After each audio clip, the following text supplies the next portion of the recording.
아프가니스탄이라는 나라에 대한 이미지가 어떻습니까? 전쟁의 나라라고 기억을 하고 있죠. 이 아프가니스탄 나라는 1970년도부터 내란과 외세의 침입으로 계속해서 시달려왔던 그런 전쟁으로 폐허가 된 그런 나라이기도 합니다. 특히 문화유산이 참 많은 나라인데, 이 문화유산의 위기를 처하자 1979년도에 카불 박물관에, 국립박물관에 직원들이 2만 2천여 점에 대한 그런 헬레니즘 시대의 문화의 정수라고 평가되는 세계적인 문화재인 이 소장품들을 어디에 보관했냐면 대통령 궁안에 있는 중앙은행 금고에 보관하기로 그렇게 결정하게 됩니다. 이때 박물관 직원 7명은 7개의 열쇠를 동시에 돌려야 열려지는 금고에 이 문화재를 피신시켰습니다. 그리고 그들은 열쇠를 하나씩 가지고 뿔뿔이 다 흩어져 버렸습니다. 그 뒤로는 이 보물을 볼 수 있는 사람은 아무도 없었습니다. 아프가니스탄은 소련의 침공과 내전, 탈레반의 파괴, 미군의 폭격 등으로 모든 건물들이 무너지고 파괴되고, 그리고 모든 유산들을 다 잃어버린 것처럼 그렇게 생각이 되어졌습니다. 폐허가 되었죠. 그로부터 20여 년이 지난 후인 2004년 아프가니스탄 이슬람 공화국이 성립되면서 안정을 찾게 되자 흩어졌던 이 7명이 다시 모였습니다. 그런 그들이 비밀로 간직했던 금고 열쇠 7개가 동시에 꽂혀서 열자 그 안에서는 아무도 상상하지 못했던 엄청난 보물이 쏟아져 나왔습니다. 황금으로 만들어진 이 보물을 팔면 부자로 살아갈 수 있다는 것을 알면서도 이들은 가난하고 어려웠지만 이 보물을 끝까지 지키기 위해서 침묵으로 가족에게까지 얘기하지 않고 이 열쇠를 가지고 이 보물을 간직하고 있었던 것입니다. 기원전 3세기경의 박트리아 시대를 조명할 수 있는 유일한 증거들이 이 안에 가득 담겨 있어서 세계 고고학계는 긴장하고 흥분하게 되었습니다. 바로 이 유적들의 가치를 알았던 이 무명의 이 열쇠지기들에 의해서 이 보물은 계속해서 이어져서 2016년대는 한국까지 와서 함께 전시회를 하기도 했습니다. 우리도 인생을 살면서 정말 가치 있는 것이 무엇인가를 분별하기가 참 어렵습니다. 그래서 지금 살면서 사람들에게 많은 얘기를 듣는 중에 나는 인생을 잘못 살았다, 헛살았다 하는 얘기들을 많이 듣는 이유, 열심히 살았지만 그 이유 중에 하나는 정말 가치 있는 삶을 살지 못했다, 그리고 내가 살 때는 정말 가치 있는 것이 무엇인지를 몰랐다는 얘기하고도 똑같아집니다. 지금은 어느 때보다도 세계관과 가치관이 바뀌는 시대에 살고 있습니다. 코로나로 인하여 세계적으로 사람들의 마음이 바뀌어지고 기준이 달라지기 시작합니다. 정치적인 어떤 흐름들이 우리가 알고 왔던 그런 흐름과는 전혀 다르게 흘러갑니다. 사회 경제의 문제와 문화의 문제가 우리가 알고 있던 그런 나라가 아니라 전혀 새로운 곳으로 가기 때문에 어쩌면 우리에게 지금까지 간직해야 될 소중한 것들을 많이 잃어버릴 수 있는 위기 가운데 살고 있다고 그렇게 여겨도 부족함이 없을 겁니다. 우리의 개인이나 이 시대 속에, 이 광풍처럼 몰아치는 이 시대 속에서도 우리가 정말 간직하고 후회하지 않을 인생을 위해서 우리가 지켜야 될 가치가 무엇인가 하는 것을 진지하게 생각해 볼 수 있는 사람, 바로 그 사람이 이 위기를 잘 이겨나가는 사람이라고 그렇게 생각되어집니다. 오늘 본문은 정말 어려운 시대에 정말 진정한 가치를 위해서 자기 생명을 바쳐 지켰던 한 사람 이야기가 나옵니다. 바로 나봇이라는 사람이 자기에게 주어진 그 포도원을 지키면서 바로 자기에게 주어진 가장 가치 있는 것, 소중한 것, 그리고 그것이 정말 자기에게 의미 있는 것을 지킨 그 이야기가 오늘 본문에 나오게 됩니다. 그는 이 포도원을 지키기 위해서 생명을 버릴 정도로 이 포도원의 가치를 지켰습니다. 무엇이 그로 하여금 이 포도원을 위해서 그 생명을 바치게 만들었습니까? 오늘 우리로 하여금 내 인생 속에 휩쓸려가는 이 시대 속에 내가 때로는 생명까지 바치면서까지도 지켜야 될 가치가 무엇이라고 여러분 생각하십니까? 오늘 나봇의 이 포도원을 통해서 우리에게 주어진 진정한 가치를 다시 한번 돌아볼 수 있는 기회가 되었으면 좋겠습니다. 첫째로 나봇은 하늘 보화의 가치를 깨달은 사람이었습니다. 나봇은 왕궁 가까이에 포도원을 갖고 있는 사람이었습니다. 그렇게 아름답거나 가치가 나가는 것으로 여겨지지 않을 수가 있습니다. 요즘 말로 하면 왕궁 옆에 있다는 것 때문에 땅값이 조금 비싸게 나갈 수는 있었을 것입니다. 그런데 이 포도원을 현직 왕인 바로 아합 왕이 사겠다고 나선 것입니다. 나봇은 최고의 권력자인 왕이 이유를 만들어서 포도원을 몰수해 버려도 당할 수밖에 없는 연약한 백성이었습니다. 그리고 그 왕은 엄청난 권력을 가진 사람이었는데 그 왕이 나봇에게 그런 제안을 하는 겁니다. 가장 비싼 값으로 이 포도원을 쳐주겠다. 그리고 너가 원하면 더 좋은 포도원과 바꾸어 줄 테니까 지금 내 궁 옆에 있는 너의 포도원을 나에게 팔으라고 그렇게 제안했지만 나봇은 그 제안을 거절하게 됩니다. 그 거절의 제안의 이유가 3절에 나옵니다.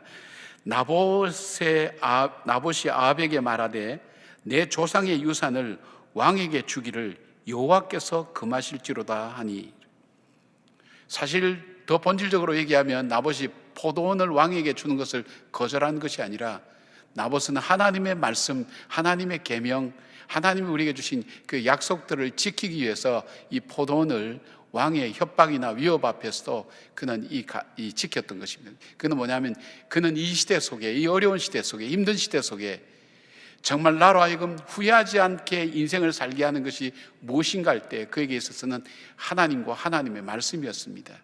그 하나님의 말씀에 따라서 자기의 삶을 그는 선택하고 결정하기 때문에 아무리 왕이 이야기를 한다 할지라도, 아무리 경제적인 이익이 생긴다 할지라도 그는 자기에게 주어진 이 포도원의 가치가 얼만큼 소중하고 귀한 것인가 하는 그 가치를 그는 알고 있었습니다. 레위기 25장 23절에 이 말씀이 있습니다. 토지를 영영히 팔지 말 것은 토지는 다 내 것임이라. 너희는 나그네요 우고하는 자로서 나와 함께 있느니라. 아마 하나님께서 바알에게 엘리야에게 이 바알에게 무릎 꿇지 않는 7,000명을 남겨두었다 할 때 바로 그 7,000명 중에 한 사람이 바로 이 나봇이 아니겠는가 생각을 해봅니다. 무엇을 얘기합니까? 우상숭배가 주를 이루고 아합이 그걸 앞장서서 백성들로 하여금 우상숭배를 하게 만드는 이 패망해가는 이 나라에서 잘못된 인생에게 휩쓸려서 살아갈 수밖에 없는 이 가운데서 나를 정말 나답게 지킬 수 있고 하나님 백성답게 살 수 있고 정말 의미 있게 살 수 있는 것이 있다면 지켜야 되는 것은 바로 하나님 말씀이라는 확신을 그는 가지고 있었던 것입니다. 그가 이 세상에 어떤 재물보다도, 어떤 명예보다도, 어떤 편안함보다도 진정한 평안과 축복은 바로 하나님의 말씀을 지키는 데 있다는 것을 확신했던 그런 사람이었습니다. 시편 119편 9절에 청년이 무엇으로 그의 행실을 깨끗게 하리까? 주의 말씀만 지킬 따름이니이다. 71절 보니까 고난당한 것이 내게 유익이라 이로 말미암아 내가 주의 율례들을 배우게 되었나이다. 그리고 105절에는 주의 말씀은 내 발의 등이요 내 길의 빛이나이다. 시편 기자는 그렇게 고백합니다. 고난과 시련은 우리가 인생을 살아갈 때 무엇이 우리에게 가치 있는가 하는 것을 깨닫게 해주는 굉장히 중요한 통로가 됩니다. 내 인생이 헛된 삶을 살지 않기 위해서 내 삶에 있어서 고난과 시련이 만들어주는 내 삶의 방향은 비교할 수가 없습니다. 바로 시편 기자는 열정에 비해서 분별력이 부족하고 제약 없는 자유가 많은 대신 유혹이 가득한 젊은 시대를 가장 잘 보낼 수 있는 것이 바로 하나님의 말씀을 지키는 것이라는 것을 그는 고백하고 있습니다. 그래서 그 말씀은 내 인생이 오늘도 한 걸음 한 걸음 내디딜 수 있는 내 발의 등이 되면서 동시에 내 인생의 방향을 정하는 내 길의 빛이 된다는 것을 그는 고백하고 있다는 것입니다. 이 코로나의 시련을 통해서 여러분은 무엇이 소중한 것임을 깨닫고 계셨습니까? 정말 꿈에도 생각하지 못했던 것 깨달았지 않았습니까? 그것이 뭡니까? 일상이 얼만큼 소중한 것인가 하는 것을 한 번도 중요하게 생각해 본 사람은 없었을 것입니다. 그러나 이 코로나 때문에 우리에게 평소에 살아가는 우리 일상이 정말 소중한 것이라는 것을 깨달았다면 우리 그리스도인들에게서 정말 더 깨달아야 될 것이 무엇이 있습니까? 우리의 일상이 중요하다는 것 이상으로 깨달아야 될 것이 있다면 정말 내 삶 속에 이 어두운 세상 속에 이 코로나로 이 세상의 변화와 휩쓸리는 이 환경 속에 시대와 환경을 따라가는 것이 아니라 정말 나를 지키고 정말 나로 하여금 내 인생이 헛되게 살지 않고 복되게 살 수 있는 삶이 무엇인가 하는 것을 정말 깨달아서 오늘 이 위기를 살아가고 있는가 하는 것을 질문으로 던지고 싶습니다. 정말 나를 나답게 살아갈 수 있는 삶의 길이 뭡니까? 정말 이 어려운 시대에 나를 휩쓸고 지나가는 이 시대 속에 흔들리지 않고 나를 지키고 그리고 나로 하여금 후회하지 않은 인생을 살아가게 할 수 있는 것이 무엇입니까? 바로 하나님 앞에서 그 하나님을 믿고 하나님 말씀을 따라가는 것 아니겠습니까? 왜냐하면 이 모든 복이 하나님으로부터 온다는 것을 우리는 알기 때문입니다. 복 있는 사람은 어떤 사람입니까? 악인의 꾀를 쫓지 않습니다. 죄인의 길에 서지 않습니다. 오만한 자리에 앉지 않습니다. 그는 여호와의 율법을 주야로 묵상하며 살아갈 때에 그의 삶은 시냇가의 신교 나무처럼 그 시절을 쫓아 과실을 맺는다고 했습니다. 내 인생의 시절을 쫓아 맺어야 될 과실을 맺을 수 있는 인생만큼 가치 있고 잘 사는 인생은 없을 것입니다. 여러분 인생은 어떠합니까? 여러분에게서 정말 소중한 것은 무엇입니까? 그 소중한 것이 무엇인지를 깨달았습니까? 그렇다면 그것을 지키기를 바랍니다. 두 번째로 이 나봇이 이 포도원을 지킬 수 있었던 이유는 바로 이 소중한 것을 지켜야 되겠다는 그에게 결단이 있었습니다. 사람이 아는 것과 그것을 지키는 것과 실천하는 것은 분명히 다릅니다. 나봇은 아합왕의 제안을 거절했습니다.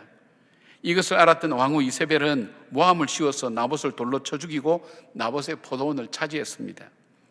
나봇은 얼마나 많은 죽음의 유혹과 회유를 경험했겠습니까? 그러나 나봇은 포도원을 지키면서 하나님 말씀을 지키기 위해서 자신의 생명을 던졌습니다. 마치 다니엘과 세 친구가 바벨론의 포로로 잡혀가서 왕의 휘하에서 훈련을 받았지만 뜻을 정하여 구별된 삶을 살겠다는 결단과 마찬가지였습니다. 그들에게 그렇게 결단은 피할 수 없는 도전이 밀려왔습니다. 신전에 바쳐진 음식 먹기를 거절할 수밖에 없었습니다. 채식과 물을 먹으면서 하나님 말씀을 지켜냈습니다. 느부갓네살 왕의 신상 앞에 절하지 않으면 풀무불에 들어갈 수밖에 없었지만 저들은 그럼에도 불구하고 하나님 말씀을 지켜내며 풀무불 들어가는 것으로 선택했습니다. 다니엘은 사자굴에 들어갔지만 나라를 위하여 기도하고 하나님의 말씀을 지켜내었습니다. 현대에는 순교하는 일이 그렇게 많지 않습니다. 그러나 이 어려운 시대에 하나님 말씀을 따라서 살면서 하나님 말씀대로 사는 것은 순교하는 것만큼이나 어려운 시대가 되었습니다. 왜냐하면 희생과 헌신 없이는 말씀대로 살아갈 수 없는 시대에 우리가 살아가고 있기 때문입니다. 초대교회의 역사는 하늘 보화의 가치를 간직하고 지켜난 사람들의 이야기입니다. 수없는 박해와 죽음 가운데서도 그들 자신은 스스로 어떤 사람으로 생각했습니까? 우리는 기도하는 사람이다. 세상의 힘과 능력과 권력을 쓰지 않고 우리는 하나님께 기도하는 사람이라는 것. 그리고 우리는 그리스도의 종이다. 단순히 우리가 지금 생각하는 종이 개념이 아닙니다. 정말 주님께서 원하시고 주님께서 기뻐하시는 것을 따라가는 종이다. 주님께서 우리에게 만나게 하신 그 형제는 우리의 친형제 자매보다 더 가까운 진정한 형제요 자매요 우리의 삶을 나누어 주는 그런 형제라는 것. 그리고 더 나아가서 그들은 사자밥이 될 때에도 우리에겐 절망이라는 것이 없다. 우리에게는 절대 희망, 하나님께서 우리에게 주신 참된 약속을 갖고 있는 사람이라는 그 확신을 가지고 그런 어떤 두려움 앞에서도 맞서서 자기들의 신앙과 믿음을 지켜내었던 사람들이라는 것입니다.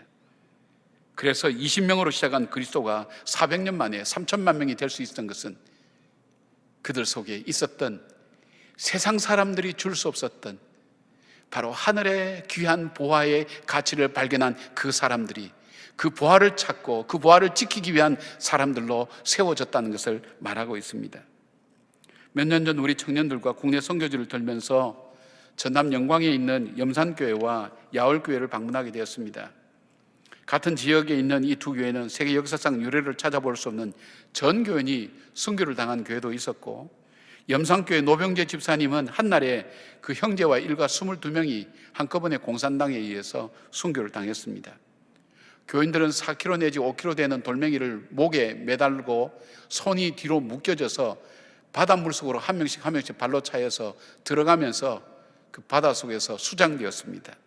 산채로 수장되었습니다. 우리 청년들과 함께 돌로 만든 목걸이를 매달고 그때 상황을 체험해 보았습니다. 돌 목걸이를 달고 죽음의 길로 걸어가는 그들 속에는 무슨 생각이 있었을까? 그리고 언니 등 옆에 가는 어린아이에게 언니 어디가 할 때에 우리는 지금 천국 가는 거야, 그렇게 얘기하면서 얻고 갔던 그 언니의 이야기들,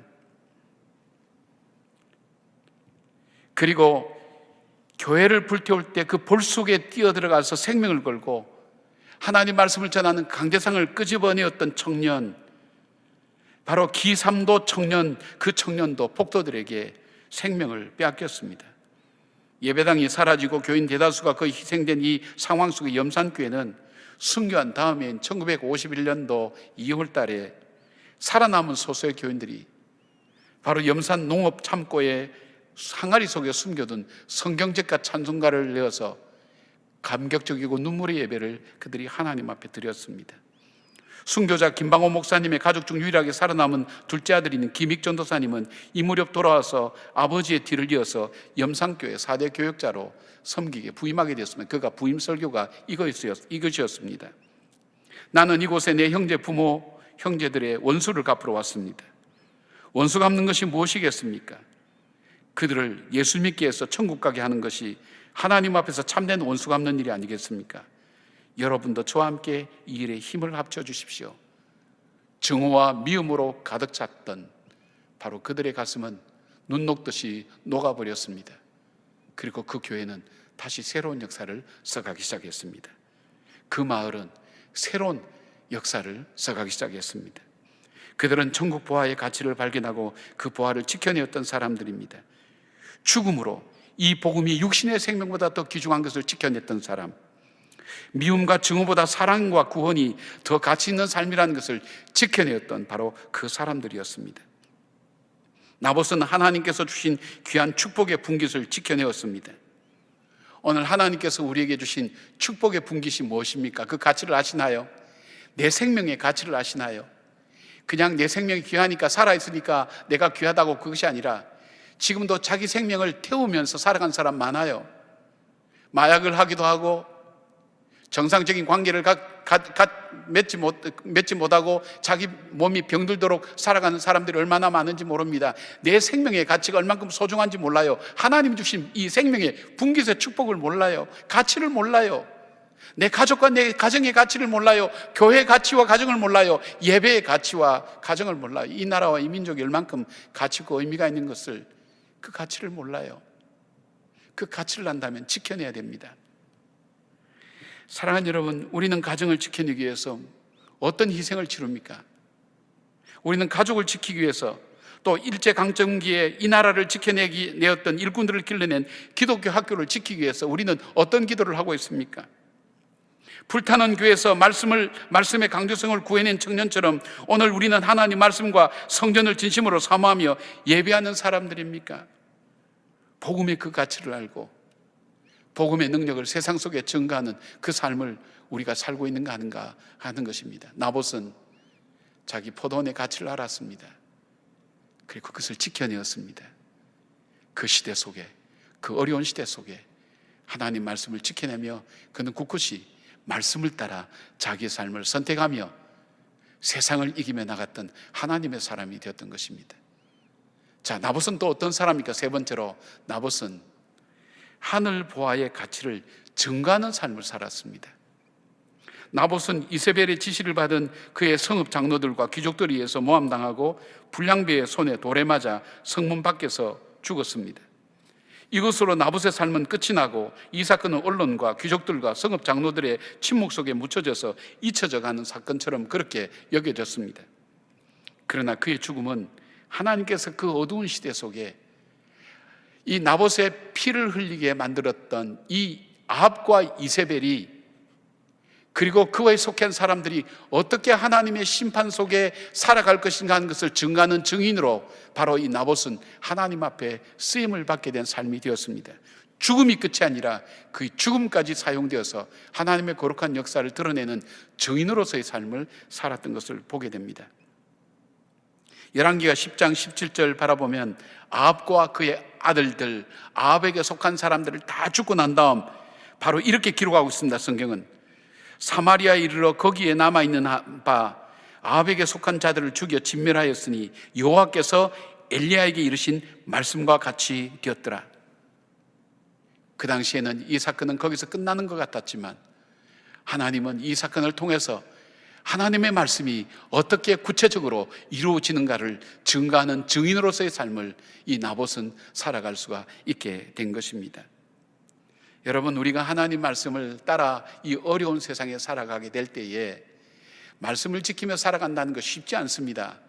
그러나 이 말씀을 지키고 살아갈 때에 세상 사람들이 볼 때는 어리석은 사람들처럼 보입니다. 그러나 이 말씀을 지키고 살아갈 때 그들이 뭡니까? 저들이 저 말씀을 지키는 이유가 있구나. 저들은 이 땅에 살고 있지만 이 땅에 속한 사람이 아니구나. 천국의 인생 기준을 가지고 살아가는구나 하는 그 증거와 증인으로 우리가 살아갈 수 있는가 하는 것을 말씀드리고 싶습니다. 1865년 뉴욕 트리뷴지 하퍼 7호로에 이런 기사가 났습니다. 이 에브람 링컨에 대한 것인데, 그는 9살 때 어머니가 돌아가시면서 남겨준 그 성경책을 정말 유일한 유산으로 받고 그 성경책을 따라서 말씀을 따라 살았습니다. 그 결과에 대한 이야기를 일반 신문에서 이렇게 다루고 있습니다. 링컨은 성경을 읽고 기도하는 일을 끊임없이 지속하고 있습니다. 나라가 어려운 위기에 처해 있을 때 그는 견고한 믿음으로 하나님을 바라보고 있습니다. 한 번은 그가 나에게 이렇게 말했습니다. 나는 앞이 캄캄할 때마다 무릎을 꿇고 하나님의 도우심을 구합니다. 그러면 하나님께서 빛을 비추어 주십니다. 미국 26대 대통령인 데오도르 루즈벨트는 링컨에 대해서 이렇게 말합니다. 링컨 대통령은 성경책 한 권으로 만들어진 사람입니다. 그분은 성경 속에서 배운 진리를 자기 실제 생활에 적용해서 자신의 일생을 더할 나위 없이 영광스러운 생애로 만들었습니다. 그분은 성경과 함께 숨쉬고 성경과 함께 산 위대한 하나님의 사람입니다. 하나님 나라의 부활을 이 땅에서 증거하는 증인으로 사는 것, 그것이 얼만큼 복된 일인가 하는 것입니다. 역사학자인 로드니 스틱은 초대교회 기독교가 부흥할 수 있었던 것에 대해서 이렇게 정리했습니다. 끊임없는 자연재해와 도시의 위험, 높은 밀집도, 정복 전쟁으로 인한 새로운 이민자의 유입으로 반복되는 전염병, 인종적인 갈등과 사회적 혼란, 로마 콜로세움에서 벌어지는 잔인함과 야만성은 그레코 로만 도시들의 일상이며 참상이었다.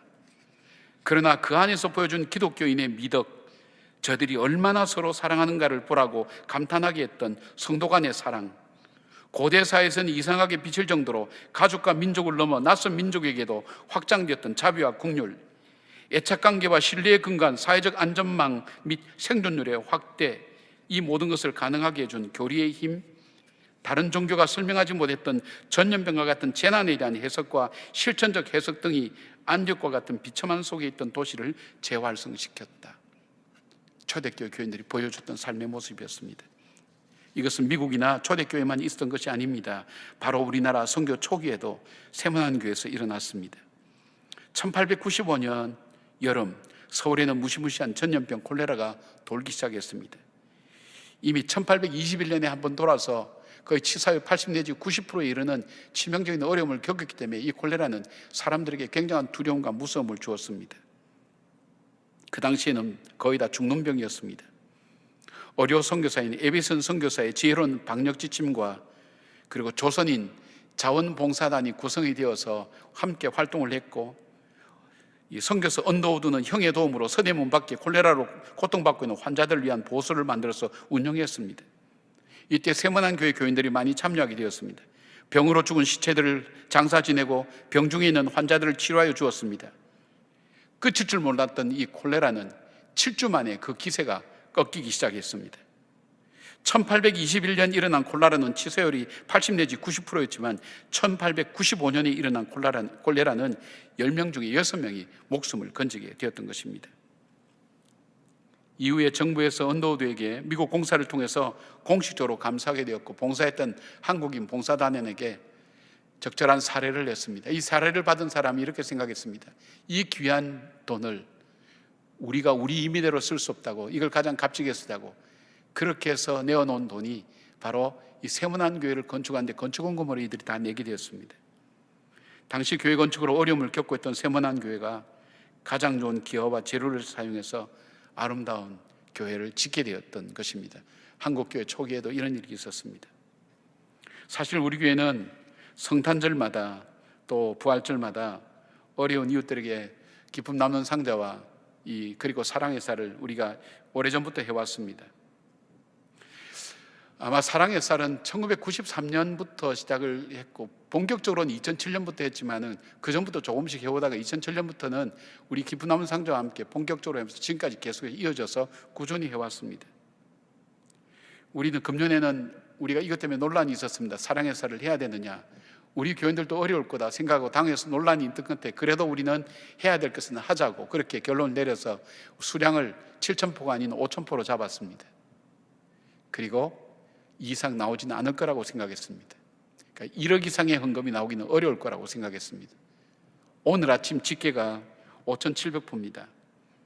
그리고 우리의 예산으로 보면 바로 1억 한 6천만 원 좀 더 넘게 예산이 나오게 돼요. 놀랄만한 일입니다. 여러분, 우리가 당회할 때 이 장로님들이 감동을 받았어요. 자신들도 반성하면서 우리 교인들이 정말 귀한 분들이구나. 지금 이 시기에 이렇게 많은 쌀이 모아지는 것은 정말 자기가 먹을 것을 나눠주는 그런 헌신이 아니면, 그런 사랑이 아니면 할 수 없다는 겁니다. 엄청난 도전을 받았어요. 우리 성도들에게 도전을 엄청나게 받았어요. 여러분, 그렇지만 우리가 지난 3월 달에 우리 코로나로 해서 우리 청년부가 굉장히 대학부에서 어려움을 많이 겪었습니다. 우리가 거의 20, 30년 해왔던 이 지역사회를 위한 섬기가 봉사가 언론에서 보도된 그 보도 내용, 그거 한 1개월 만에 모든 것이 무너지는 것 같은 그런 어려움을 겪었습니다. 사람들이 우리 교회를 혐오의 대상으로 삼았습니다. 이 지역에 근처에 오지도 않았습니다. 교회는 위험한 곳이고 크리스천은 신천지와 함께 더불어서 이 코로나를 퍼뜨리는 사람으로 그렇게 인식이 되게 되었습니다. 그 어려움 중에도 우리 교회가 섬겼던 그 섬김 때문에 주변에서 욕하는 사람과 더불어서 교회를 귀하게 여기고 교회를 오히려 격려했던 그런 많은 이야기도 있었다는 이야기를 들었습니다. 우리가 어려울 때, 힘들 때 우리가 해야 될 일이 무엇인가를 찾아 나갈 때, 바로 우리가 살아가는 더불어 이 시대 속에 정말 교회가 복음의 증인으로 어떻게 살아가는가 하는 것을 사람들이 보게 된다는 것입니다. 몇 주 전에 지구촌교회, 온누리교회, 소망교회, 수산항교 목적교회 등 한 15개 큰 교회 목사님들이 모여서 이 시대에 우리가 해야 될 일이 뭔가를 같이 고민할 때 지구촌교회에서 이런 사례를 얘기해 주었습니다. 지금 코로나가 되니까 헌혈을 안 한다는 겁니다. 그래서 피의 재고량이 없어서 정말 생명이 넘어가는 환자들밖에는 피를 수혈할 수 없다는 겁니다. 그래서 수혈을 정말 어려울 때 헌혈을 했다는 겁니다. 방역을 하면서 철저하게 했는데 그것이 교인들 자신들에게도 엄청난 격려가 되고 또 정말 피로 인해서 어려운 바로 그 현실 속에서도 그것이 좋은 사례가 되면서 성남 지역이나 이쪽 지역에서는 여러 교회가 함께 참여하는 계기가 되었다고 그렇게 이야기를 들었습니다. 그런데 그 모인 목사님들이 전부 다 좋다고, 우리가 요즘 이렇게 사랑의 쌀도 하고 이런 사회복지 쪽은 많이 하고 있지만, 그러나 우리가 가장 하기 어려울 때 할 수 있는 것이 뭘까? 생명을 구하는 피가 아니겠는가? 그렇다면 우리도 헌혈을 하자. 여러분, 15개 교회가 한 200명씩만 해도 바로 3,000명이 일시적으로 성탄절에, 그리고 더 나가서 우리가 부활절에는 모든 그리스도인이 할 수 있도록 그렇게 우리가 이런 운동을 일으켜자. 그래서 정말 생명으로 죽어가는 사람은 피가 없어서 죽어가는 일이 없도록 하자고 그렇게 결의를 했습니다. 우리 교회에서는 12월 25일과 성탄절 날과 12월 27일 날 주일날 그렇게 하기로 결정을 하고 적십자와 지금 교섭하고 있습니다. 함께 하면서 우리가 정말 이 어려울 때, 그래서 사람들이 염려합니다. 목사님, 코로나가 이렇게 많아지는데 이것 자체가 위험한 일이 아니겠습니까? 그렇습니다. 위험하기 때문에 아무도 하지 않는 겁니다. 위험하기 때문에 우리가 하는 것이 더 가치가 있는 겁니다. 밤이 깊으면 깊을수록 밤하늘의 별들이 더 빛나듯이 우리가 위험을 무릅쓰고 우리가 이 시대 속에 그럼에도 불구하고 피가 없어서 여전히 죽어가는 그 사람을 그대로 둘 수는 없습니다. 우리가 함께 할 수 있다면 이 시대 속에 많은 사람들 가슴 속에 피를 넘어서 생명을 같이 나누어주는 따뜻함이 분명히 증거되고 나타나리라고 생각됩니다.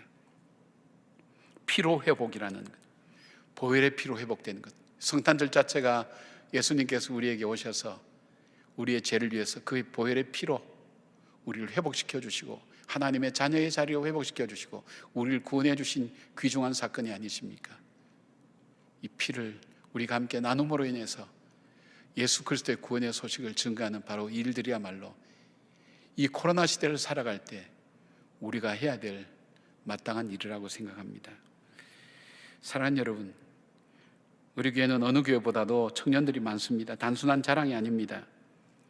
정말 복음의 가치를 알고 복음의 가치를 어려운 시대에도 지켜내고 물질 앞에서도 우리 명예 앞에서도 지켜낼 뿐 아니라 그리고 이 복음의 증인으로 우리가 어떻게 살아야 될지를 살아가게 될 때에 나봇의 포도원의 이야기는 하나님 말씀에 기록되며 수많은 사람에게 이 소식이 증거되고 하나님께서 이 사실들을 통해서 복음의 생명을 걸고 그리고 복음의 증인으로 살아가는 것이 무엇인지를 오늘 우리에게 교훈하는 것처럼 가장 어려운 시대를 가장 복되게 가치 있게 살았던 하나님의 사람으로 기억될 것입니다.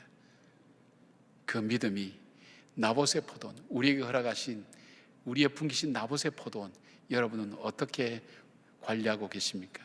어떻게 지켜내고 계십니까? 그 포도원을 통해서 우리에게 주신 하나님의 축복을 어떻게 나누고 계십니까? 함께 기도하겠습니다. 하나님, 우리에게 주신 생명, 가족, 가정, 교회, 나라, 복음, 우리에게 주신 축복의 분기시지만 우리는 그 가치를 알지 못하고 살다가 마지막에 가서 가족과 함께 더 정의 있게 살았으면, 더 좋은 일을 하고 죽었으면 그 두 가지에 후회를 한다고 합니다. 진정한 가치를 발견했지만 가치를 따라 살 수 없는 바로 그 마지막 순간에 가장 불행한 인생이 될 수밖에 없습니다. 주님, 오늘도 우리가 후회하지 않는 우리 인생을 어떻게 살아야 되겠습니까? 우리에게 주신, 나봇에게 주신 포도원을 지킨 것처럼 우리에게 주신 하나님의 축복의 분깃을 우리만의 축복이 아니라 정말 하나님께서 우리에게 주신 이 축복이 진정한 우리 이 땅의 축복이 되도록 나누어 줄 수 있는 바로 주님의 사람들로 살아가는 저희들 되게 하여 주시옵소서. 예수님의 이름으로 기도드리옵나이다. 아멘.